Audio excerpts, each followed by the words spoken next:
I'm Paul Perkins with the check of your ag weather. A few showers or thunderstorms remain possible this late day, but mostly to the southeast of the Tri-Cities. After seasonal highs this afternoon in the low to mid-70s, a warm front boosting our highs to around 80 for tomorrow. Thunderstorm chances increase tomorrow afternoon through tomorrow night as the cold front tracks to the east. Highest chances are tomorrow evening into Wednesday. A few thunderstorms may linger into Wednesday night. Severe weather not expected. While thunderstorm chances are fairly high, rain amounts expected to be less than 1/4 of an inch. Highs drop back into the low to mid-70s for Wednesday and Thursday before we warm to around 80 for Friday through the weekend. Occasional thunderstorms are possible Thursday through the weekend with numerous weak disturbances, but nothing significant or widespread. Some forecast models predict better thunderstorm chances for next week. There are some cooler temperatures on the way in the long-term forecast this weekend through early next week. Nebraska temperatures are indicated to be seasonal or near normal, while Kansas temperatures are slightly warmer than normal by the middle of next week through the Sunday and Memorial Day weekend on May 26th. Nebraska and Kansas temperatures are predicted to be cooler than normal during that time in central Nebraska. Average daytime highs are in the low to mid-70s with overnight lows typically around 50. Nebraska and Kansas rainfall likely to be above normal this weekend through May 26th. Soil temperatures 4 inches deep this morning is 7 in the low to mid-50s for much of central and western Nebraska and the northwest corner of Kansas.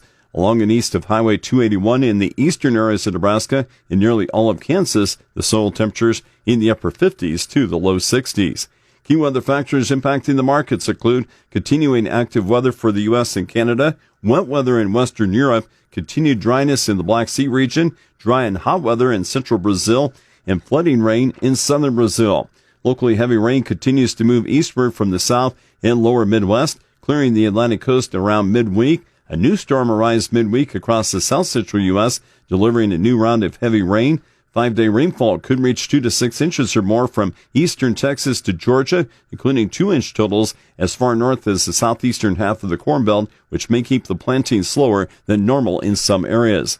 Only light rain occurs the next 5 days across the northwestern half of the plains and the upper Midwest. Rain chances don't favor key wheat areas of the southwest plains, but there is the chance for at least some rain. Across the Canadian prairies, rain but nothing widespread still may be enough to produce planting delays.